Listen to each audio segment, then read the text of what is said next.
Hello everybody, welcome to another episode of Hearthstone, and today we'll be continuing on a beginner's guide to Hearthstone, and we will be building a Paladin deck today. So without further ado, let's just jump right into building a Paladin deck for this account. So as you can see, I've actually collected all 20 basic cards for Paladin. You can do so by completing, just playing around with Paladin. So what would you want in a Paladin deck? Well, for starters, you don't want cards like Blessing or Might because 1 mana give 3 attack. It's a really small effect, so I don't think you really want Blessing or Might. However, you do want the Wisdom, because if you do have a minion on board and you attack once with the Wisdom, you're actually drawing a card. And this minion actually presents itself as a threat, because enemies want to kill it immediately to stop you from drawing cards. You can also use it on an enemy minion to prevent them from attacking you, in case they don't want you to draw a card. On to the next card that we'll add. Maybe we'll add 2 Light Justice. It's sort of like a, I would say, what's that card called? The 1 mana 1/3 weapon for Hunter. That gives you immune, except that it has 4 charges instead of 3, but it doesn't give you immune. However, Light Justice I think is still pretty efficient in removing early game threats, so I'll put in 2 copies of it. Next, I'll put in Argent Protector. It's a really good minion. 2 mana 2/2 Divine Shield. You can look at Divine Shield as in a Hand of Protection. So it's basically a, a 1 mana 2/2 bundled with a Divine Shield. So next, we definitely want both Blessing of Kings. Yep, pretty straightforward, gives +4/+4, is one of the better cards for beginners. I would say Potion of Heroism is not bad as well. It doesn't reduce our hand size and it gives a minion Divine Shield, which can be very useful at times. Next, we will want Consecration, although we might not want 2 copies of it. However, we'll just add it in first. Maybe we'll see what other cards we can add into this deck, and see whether we need to remove Consecration or not. After which we'll add 1 Lightfield Stegodon. I was thinking of maybe 2, but this deck, this account is not suited to playing odd or even Paladin as of yet. So I would think Lightfield Stegodon, maybe you use 1 copy or maybe 0. Yeah, let's remove it first, since we don't really have the Silver Hand Recruit synergy as of yet. True Silver, you definitely want both copies of it. It's a really good Paladin weapon for beginners. So all these cards I'm not gonna add in first. Maybe I'll add in a Crystal Lion, since the Crystal Lion, when played on its own, is not a terrible card. Next.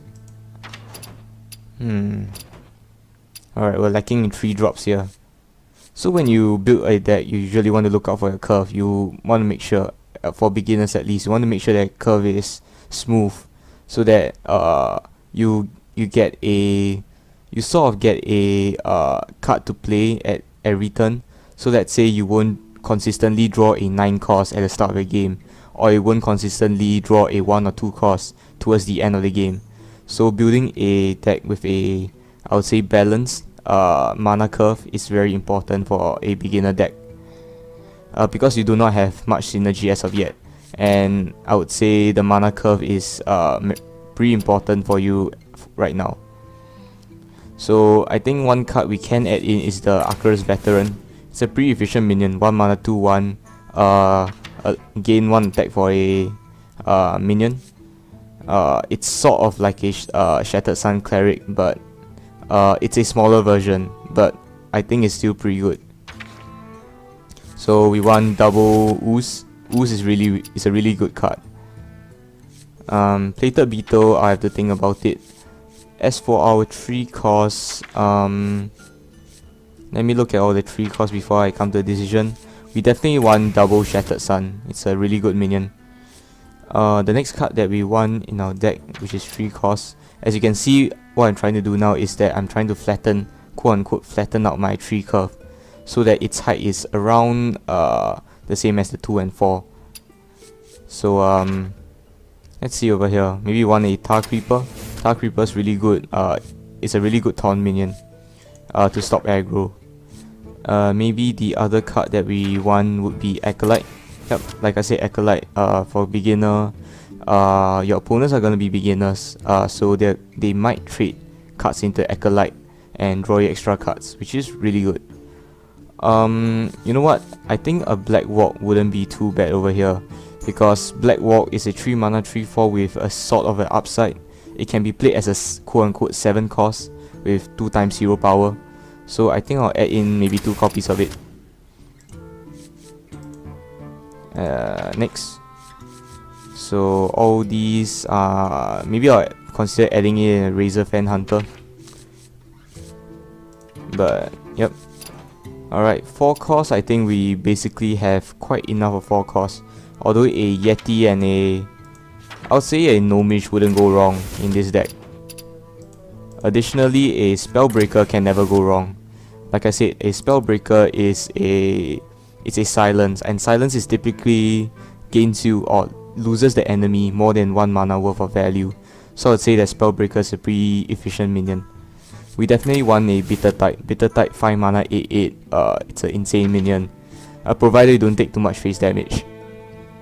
Alright, so we're on to the really big cards now, the 5, 6 and 7s. So usually for 5, 6 and 7s, 5 maybe not so much, but 6 and 7s, I think you have to think carefully before you add these cards to your deck. So on to the 5 cost first. I think we want a Silverhand Knight. It's a 5 mana 6/6. So pretty good. I think we'll add in one last 5 cost, which is the Frostwolf Warlord. So Frostwolf Warlord, if we manage to have a very big board, it will actually come in really handy in presenting itself as a very big threat. Next card that we want, I think we'll add in either a Sunwalker or a Hogger. Let's look at the 8 cost first. Yeah, like I said, all these cards are not really very good, I would say.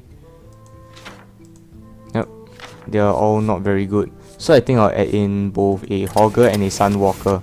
So this is going to be our Paladin deck. As you can see, our mana curve over here, it starts off nicely. It sort of curves upwards, so that we'll usually draw a 3 cost or 4 cost minion on average. So that, let's say on turn 10, we don't draw as many 1 cost, because on turn 10, if you draw a 1 cost, it's a pretty inefficient draw. But let's say on turn 10 you draw a 4 cost, it's pretty okay. And this deck, I think it really looks at I would say a mid-range, this sort of a mid-range deck. So I think it's a pretty good mid-range deck. So yep, so this is our deck that we built today, and without further ado, let's begin with our first game. Alright, so let's play rank, because we really want our season chest. Like I said in the previous videos, your season chest is actually a really good reward at the end of the season, because as a beginner, you really want to get your hands on everything you can get, right? So extra dust is nice, extra card bag is nice. So I think getting a season chest at the end of every season is pretty worth it. I will command the light. So over here we have a decent hand. I think we just throw away the Sunwalker, because we can't really play that, and it'll be a dead card until turn 6. So hopefully this isn't one of those odd paladins, because if it is, we'll probably lost immediately. Alright, so let's end the turn. I would suggest against playing an Archer's Veteran on its own, because you really want its battle cry effect to trigger, I think. Reporting for duty. Alright. So over here, I think we want to swing the board to our side. So we'll coin out the Black Walk Pixie. So even though we didn't gain the upside of a Black Walk Pixie, a 3 mana 3/4 is still a pretty efficient card, I think. So, and it swings more importantly, it swings the board to our side, so that it gains us an advantage.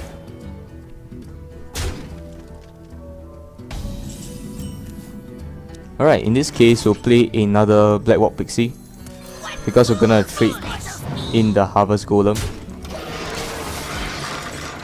He gains a 2-1, but that's fine. But Harvest Golem is actually a pretty good minion.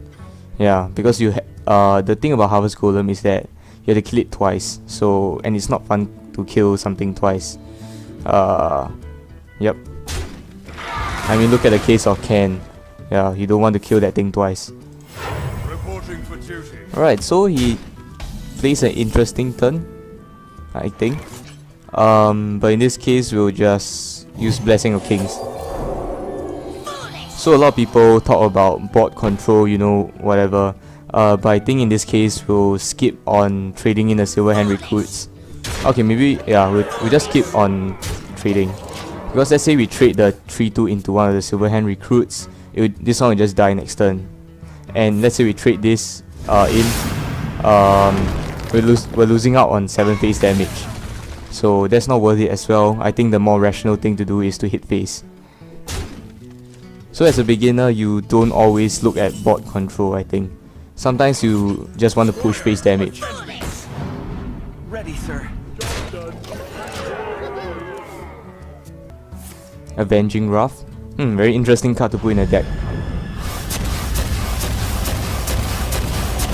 Ooh, our 7 attack minion is gonna go down, but that's fine. We still have a 4-2 and a 2-1. So this turn we have 6 mana to play with. I think we'll just summon a dude. Maybe give this thing extra health. And then we'll arm a weapon, why not? Huh, okay. Looks like someone messaged me. On Steam, I think. Let me think. Tazdingo! Yes. We must cleanse the Sunwell.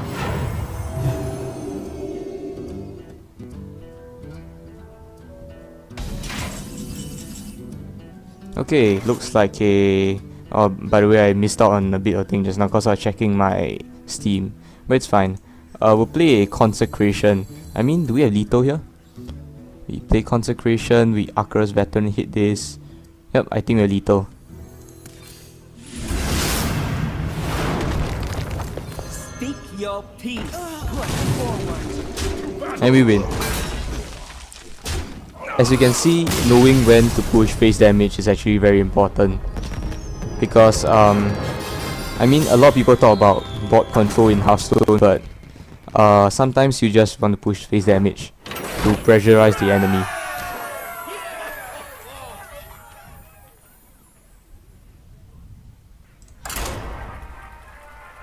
Alright, let's go on to the next game. Maybe we can even hit rank 24 or something. Actually, we'll definitely hit the rank 24 now I think about it. Because we cannot lose stars at rank 25.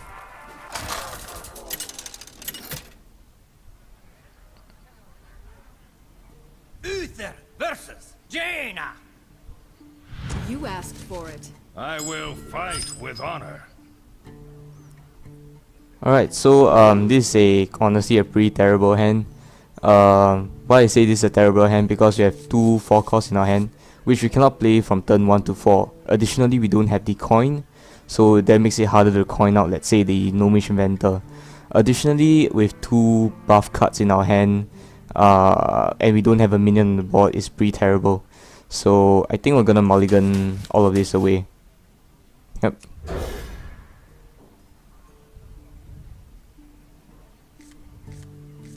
So we get 3 cost, 4 cost and 2 cost, so it's a improvement compared to our previous hand. Because our previous hand, that 2 cost didn't really count as a 2 cost, because it requires a minion on the board for us to play it. So in this case, we'll just play our Ooze. Next turn's probably gonna be Acolyte, I think. Depends on what he plays. So Frostbolt. Okay, then we're gonna play Acolyte.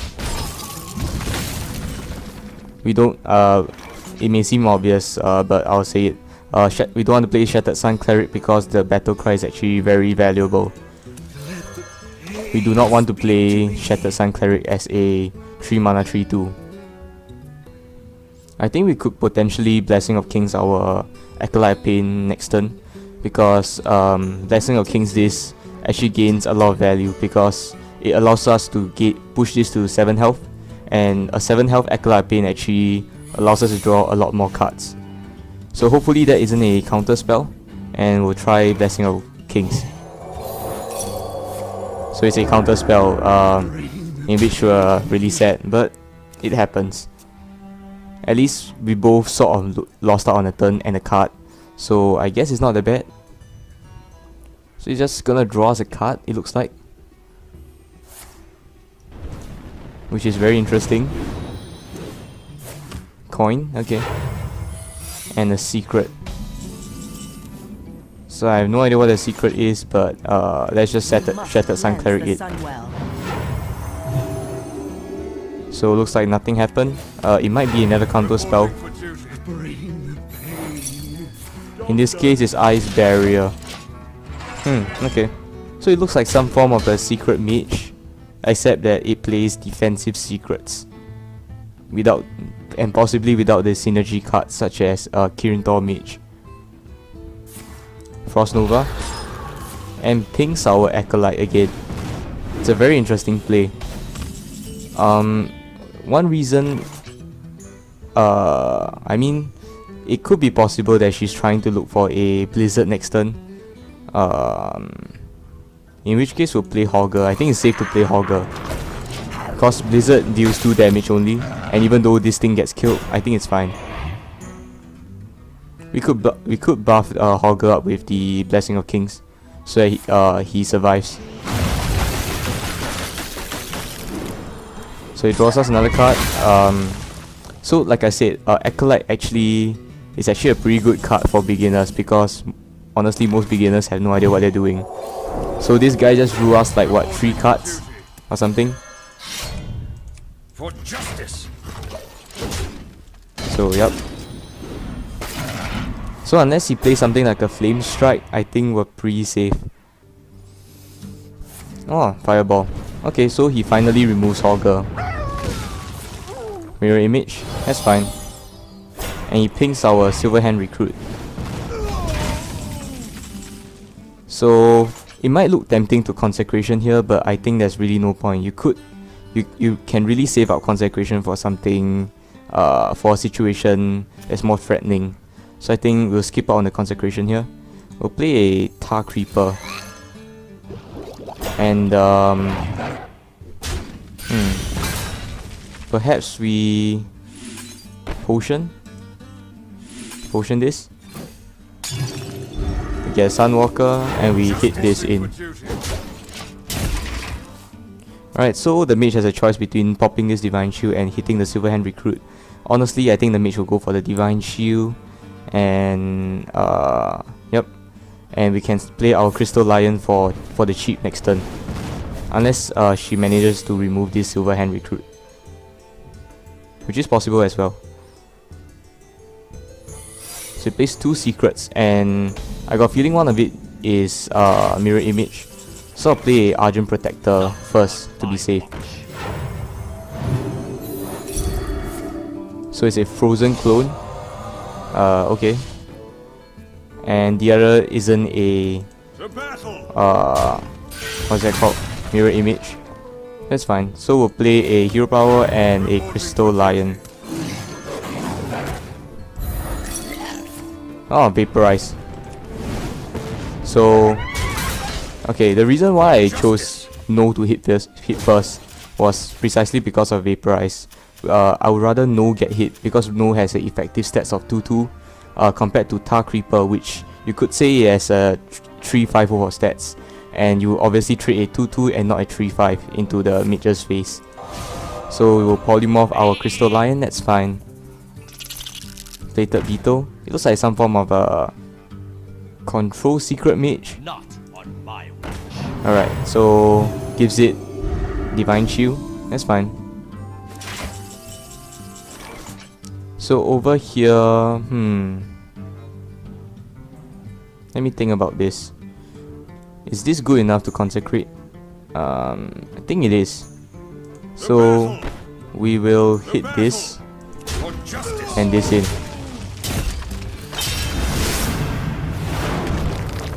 After which we will play our Sunwalker and we'll hit everything into face. To battle! This is my responsibility. The reason why I say that that situation was good enough for consecration is because the mage has very few cards in her hand left, so it's unlikely that she'll build up a white board in the future, which is why I chose to consecrate then. And additionally, we have another consecrate in our hand, so I think we're pretty safe. So removes our threat, that's fine. We'll play a knight. Attend me! Ready, sir. This is my responsibility. And we'll hit the face. So over here I choose not to overextend because in case the mage has a flame strike in her hand, it will not turn out well for us. I just chose to play the silver hand knight in order to preserve our advantage, or to increase our advantage over the mage. So it looks like she does indeed have a flame strike or some form of a board clear, because she popped the divine shield of this. I mean, it's not 100%, but I think it's pretty indicative. To battle! This is my responsibility. If you To insist. battle! So we'll just end our turn. We can't really play anything. So pings, and probably the flame strike's coming. So yep, flame strike as we expected.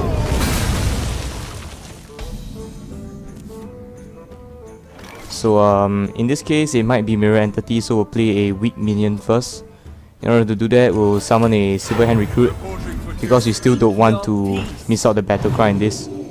So it turns out it's not a mirror entity, so it's safe to play our other cards. In this case we'll play this, and like I said, you don't want to overextend, so I'll just end my turn.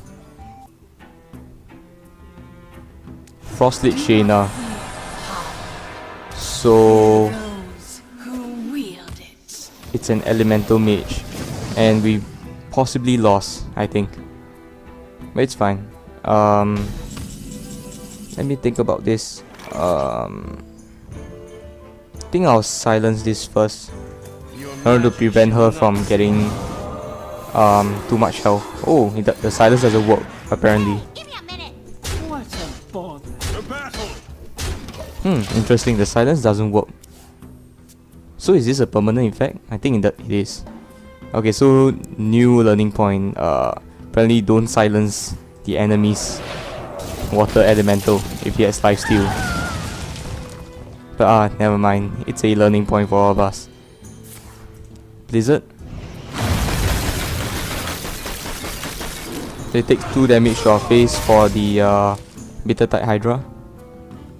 So he attempts to kill the Bittertide Hydra off. Argent Protector. So we're actually gonna consecrate over here. Remove the Divine Shield and as well as the Argent Protector. And we'll summon a dude. Reporting for duty. Is it possible that we win now? Probably not. Since she has a Frostlit Jaina and that's a win condition. But it's fine. Like I say, as a beginner, you don't have a legit deck, so expect to lose some games. Or rather, expect to lose a lot of games.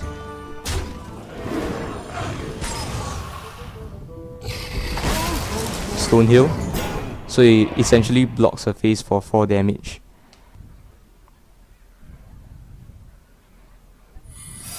Another secret, that's fine.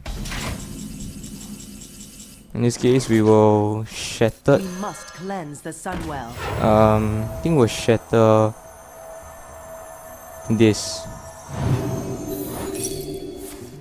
Alright, explosive. Ooh, that's pretty bad for us. Okay, we're gonna play our Blackwalk Pixie combo here. Reporting for duty. Reporting for duty. I can't do that. Alright. Justice. We build our whiteboard so that we can play our Frostwolf Warlord next turn.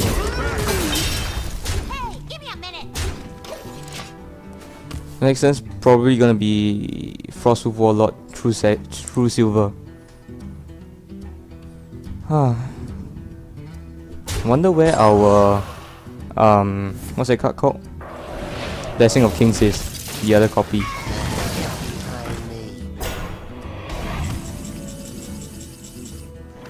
So we'll play this. Yep. The frost wolves stand ready. And we'll hit this in. The battle. Hopefully the 8/8 is enough to seal off the game for us. The battle. Hey, give me a minute.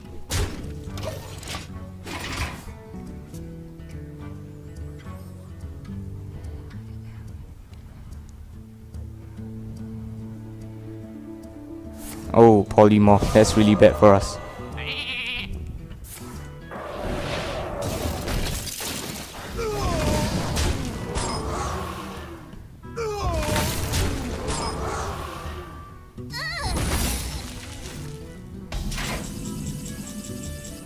Ah, we lost, but that's fine. It's simply because she has a win condition and we don't, so it's pretty sad, but can't do anything about it.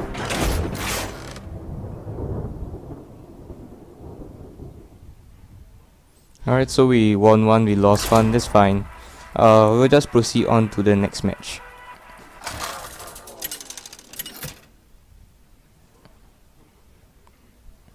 Uther versus Garrosh.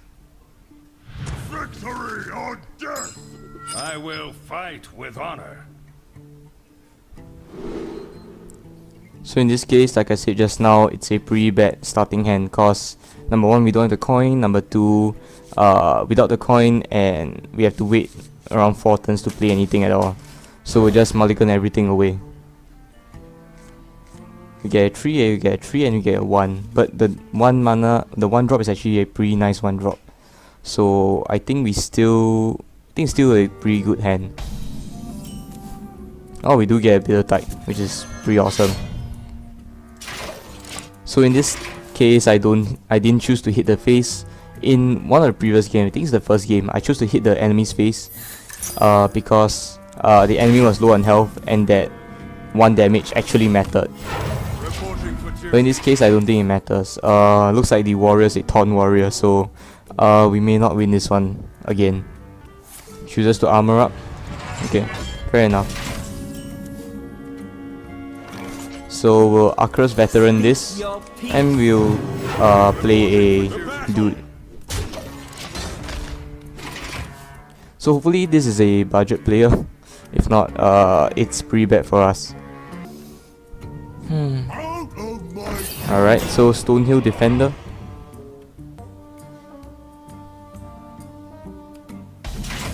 So the problem when facing against a Stonehill is that you have to trade 2 minions in this case. In order to preserve our board advantage, we'll play the Black Bolt. The battle. The battle. For justice. And we'll hit the face. Next time is probably gonna be the Bitter type, and hopefully we can win because of the Bitter type, just because it gives us so much of an advantage. And hopefully he doesn't progress into the late game.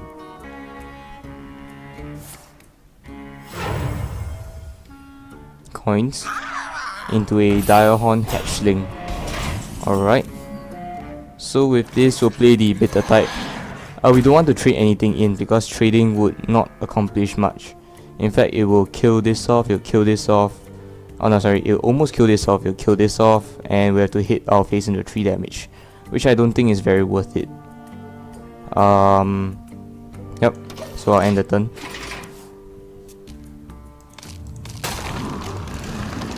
Nice little raptors. Alright, Cornered Sentry gives us a couple of raptors. Probably gonna Whirlwind though. Yep, Whirlwind, as expected.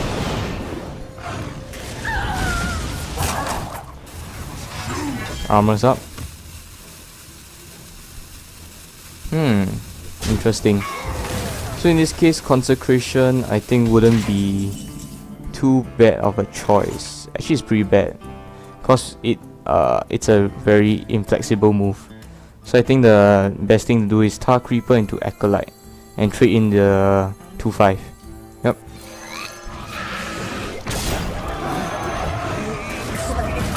And we can see about consecrating the 3/2 next turn. And hopefully this warrior doesn't have brawl or anything, so that he can't remove our 8/5. Shield block, okay. Gains a couple of armor.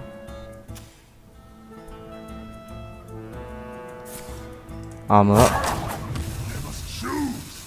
So in this case, I think Consecration is a viable choice, I think. A True Silver wouldn't be too bad either, I think.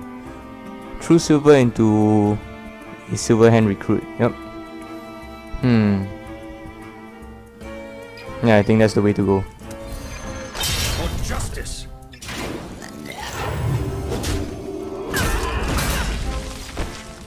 So we'll summon a Recruit and we'll hit the Warrior in the face a couple of times.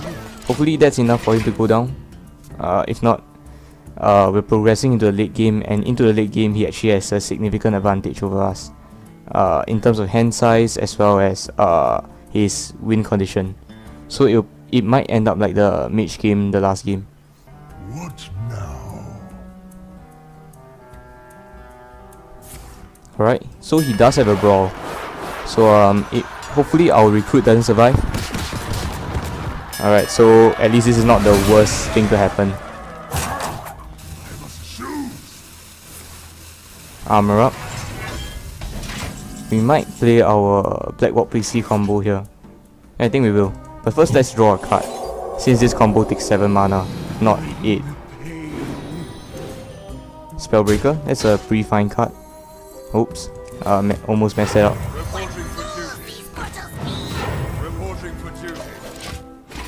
Also, hopefully he doesn't have a second brawl in his hand, because a second brawl would really negatively affect us. Gem Starlet Golem, that I think it's a very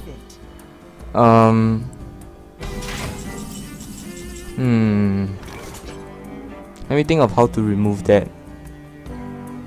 So our True Silver does 4. Consecrate will leave it at 3. We could trade in the Black Walk. I wonder. I think silencing the 1/4 might be a viable choice here, since we don't want him to gain too much armor. Let's just do it. Your magic shall not save you.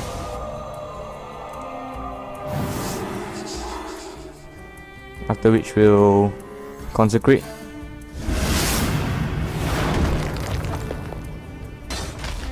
For justice. We'll hit this in.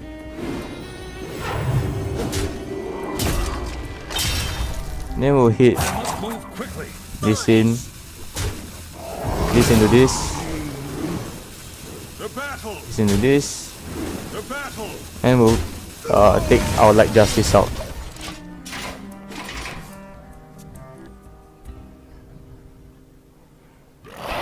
Primordial Drake, so that's gonna be a huge tempo swing to his favor. We could Blessing of King's Disc. In fact, if we Blessing of King's Disc, it'll be pretty annoying for him to remove it, unless he has Whirlwind. To ensure that it does not get removed by Whirlwind, I think we could Heroism it. I think that's okay. So Blessings, hit Heroism. Oh wow, okay. And you know what, I'll play We this must cleanse the Sunwell. and I'll hit this in. At this point, I don't think 1 damage towards a minion will really help anymore, especially 4 charges of it. So I think I'll use the Light Justice to hit the face. Oh, Blood Razor, that's pretty bad. Probably hits the 9-2.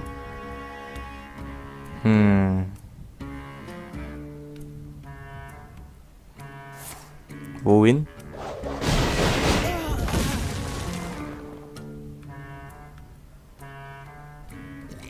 Dark Reaper. And armor up. Interesting choice. So he chooses not to hit it in, which is a mistake, I think. My watch. We'll play our Hogger and our Hero Power. For justice.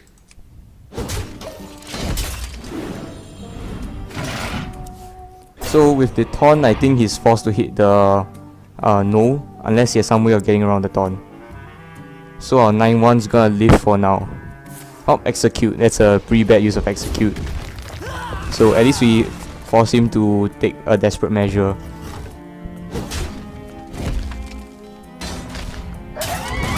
Ooh, ouch. And he completed his quest, which needless to say is pretty bad for us. Armor up.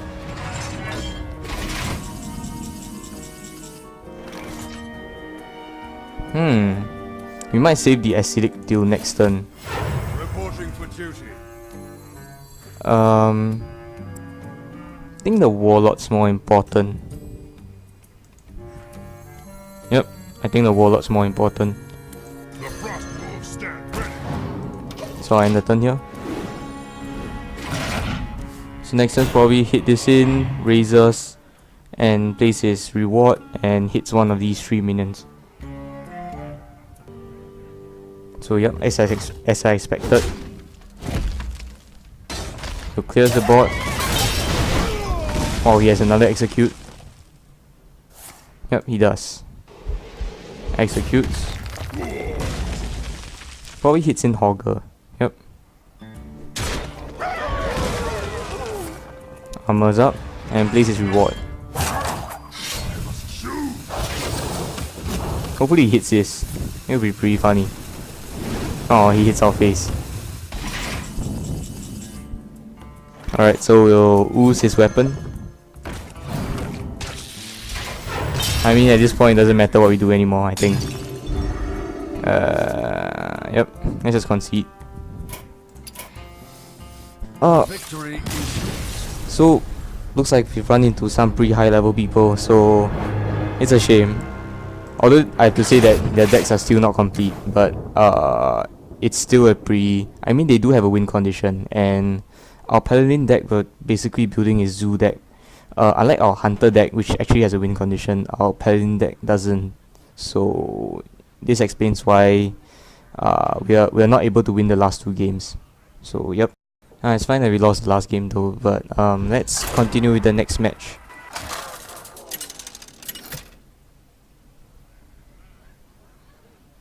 Uther versus Rexar. So he's a Hunter, so we have to watch out for his possible aggressiveness. We might even keep this is a pretty good hand, but my problem is right now whether I should I should coin out the acidic from Ooze, because it's possible that he has a Eaglehorn bow in hand. So I'm not very sure, but I think I'll coin it out, because against a Hunter you really want early game advantage. Jewel Macaw, okay. So I think we'll have to play the Ooze here in order to secure the early game board. We can then secure it further by playing a Tar Creeper. So hopefully he doesn't have a 1 damage lying around anywhere, or 2 damage. So hits our face, that's fine. So next turn we'll probably use our hero power. Yep, hero power. And we will hit his face, I think. After which we'll play the Tar Creeper on the next turn. Dire Maul. And hero powers again. So in this case we'll play the Tar Creeper really quick. And in this case we'll hit the face. The reason why I hit the face in this case is because he's already forced to sort of hit his Tar Creeper because of the taunt. So you do not need to clear the board for him. He will clear the board by himself. The only problem we might run into is Hound Master, which is a possible threat, but I think we're really willing to take the risk here. So kill command. Honestly, I think that's a pretty bad use of kill command, but at least he didn't kill command our face, so I think it's a pretty good outcome. I mean, it's a 3 cost for a 3 cost, so I think it's pretty good. And we still have a dude on the board in which we're gonna Blessing of Kings. So hit his face again. And next turn's probably gonna go something like a Gnomish Inventor, Arcus Veteran. And then we'll win the game from there, I think. Or maybe if he plays a white ball, we'll consecrate it. Depends on what he plays. So Scale Worm. Okay, very interesting card. So like I said, we'll play a Gnomish. And the question I have now is whether I should trade in the 4-4. Hunters do have a AoE clear of Explosive Trap. So yeah, I think we'll secure the board here. We'll clear the 4-4.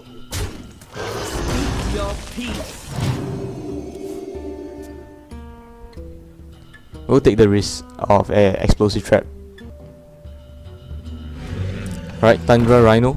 So he's probably gonna hit the 5-1. Yeah, he is. And next turn we'll secure the board further with the Bitter Tide, I think. Ooh, wow, Wing Blast.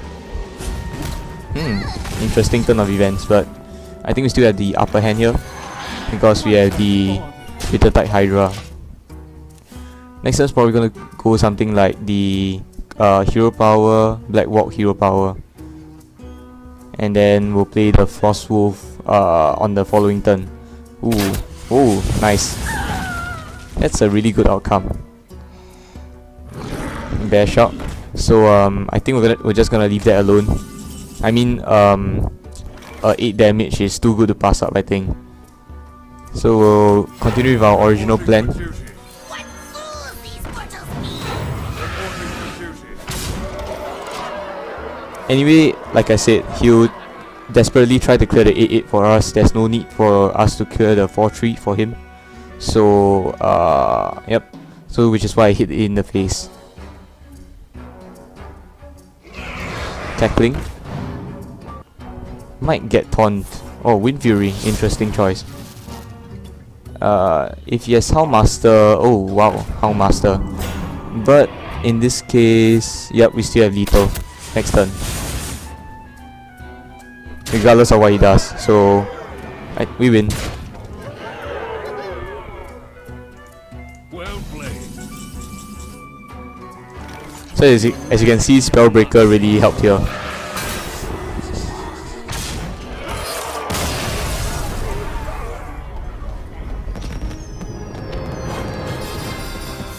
Hooray, so we won 5 games. Pretty nice. Alright.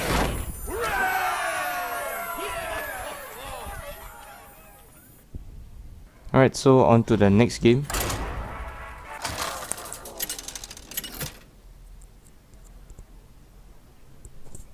Uther versus Rexar. Let the hunt begin. I will fight with honor. So in this case, we got a mixed hand. I would say I'll keep the Arcturus and the... Ooh, let me think about this. We still do have the coin though. The thing is, on turn 1 we are not able to play anything and we're against a hunter. So... But the Bitter Tide is pretty useful, I want to keep it. Yeah, I think I'll keep this hand. So hopefully it can't remove our Silver Hand Recruit on turn 2.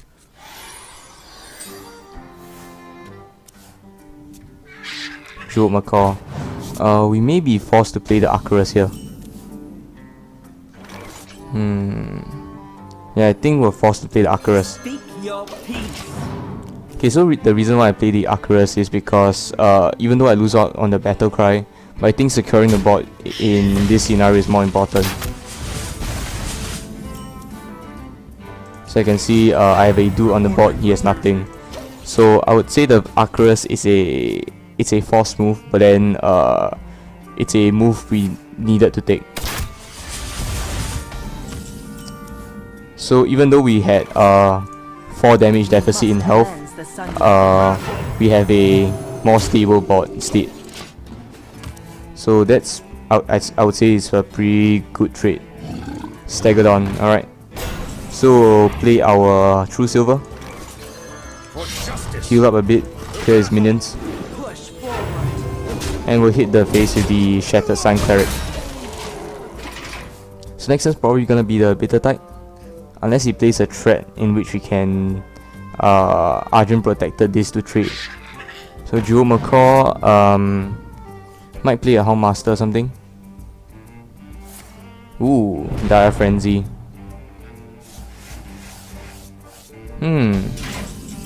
Alright. So play our Bitter type. And we'll hit our weapon in. Push forward.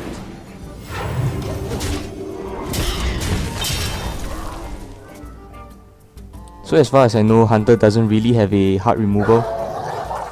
Ooh, wow, this is bad though. This is really, really bad.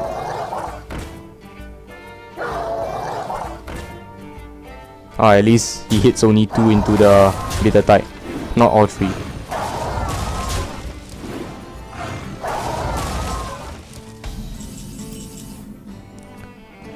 In this case, we will play the Argent, because it will make it really, really difficult for him to clear this. And in addition, we'll play this and a Dude, so that in case he uses what's it called, the 3 mana destroy a minion, it's spread out on a more wider board, so there's a less chance to hit this. Ooh, wow. Okay, looks like we won. A very interesting card though, 4 mana 2/1. Ooh, whoa. Never expected that. Alright. That's a pretty interesting play, I have to say. What fools these mortals be! Reporting for duty. It's a really interesting play. Well played. Ooh. Could that possibly be Explosive Trap or Freezing Trap? Swarm Leech. Another Swarm Leech. Steady Shot. Alright, so I think regardless of what trap it is, we won. So it's a Freezing Trap and we still won.